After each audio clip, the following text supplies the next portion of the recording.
என் hostel தினங்களில் நிகழ்ந்த ஒரு சம்பவம். MIT-யில் சீனியர் மாணவர்களுக்கு தனி அறை. என் அறையின் சுவர்களில் கண்டபடி படம் வரைந்திருந்தேன். என் தந்தையார் அப்போது பாபநாசத்தில் இன்ஜினியராக இருந்தார். திடீர் என்று சொல்லாமல் கொள்ளாமல் என்னையும் ஸ்டாண்டியில் மெடிக்கல் படித்து கொண்டிருந்த என் அண்ணனையும் பார்க்க வந்தார். கடிதம் போட்டுவிட்டு வர வேண்டாமோ? கதவை திறக்கிறேன், அப்பா நிற்கிறார். போதா குறைக்கு ஆடிட்டர் சித்தப்பாவையும் அழைத்து வந்திருந்தார். சுவர் முழுவதும் வியாபித்திருந்த ஒரு பெண்ணின் சார்கோல் சித்திரம், உடன் ஒரு கவிதை வேறு. நான் உள்ளுக்குள் ரொம்ப சிறுமைப்பட்டு பெயரைந்தாற்போல் விழித்து அவசர அவசரமாக போண்டா நன்றாக இருக்கும் என்று மெஸ்ஸுக்கு அவர்களை அழைத்துச் சென்றேன். அப்பா மௌனமாகவே இருந்தார்.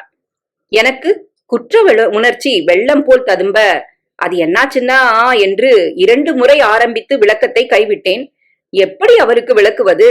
நான் அப்படிப்பட்ட ஆசாமி இல்லை. பாட புத்தகங்களை படிக்கிறவன் ஏதோ கிறுக்குத்தனத்தால் விதிவிலக்காக அந்த சித்திரத்தை வரைந்து விட்டேன். வெள்ளையடித்து அழிக்க நேரம் தராமல் வந்தால் எப்படி என்று எவ்வளவோ மனதுக்குள் சொன்னாலும் வாய் வார்த்தையாக எதுவுமே வரவில்லை. காற்றுதான் வந்தது. அப்பா இறக்கும் வரை அந்த சம்பவத்தை நேரடியாக என்னிடம் கேட்கவில்லை. சேலத்தில் ஒரு முறை இரவில் நோயால் படுத்து எழுந்திருந்த போது நானே அப்பாவிடம், MIT-ல படிக்கிறப்போ சுவர்ல பொம்னாட்டி படம் போட்டு இருந்த ஞாபகம் இருக்கு, உடம்புல ஒன்னும் இல்லாம. இல்லப்பா, ஷர்ட் போட்டு இருந்தேன்ப்பா. சிரிக்க வைக்காத என்றார். அதுக்கு ஏன்பா என்ன கோச்சுக்கல? படம் போட்டாலும் படிச்சு வெளியில வந்துருவேன்னு எனக்கு தெரியும்டா என்றார். நெகிழ்ந்தேன்.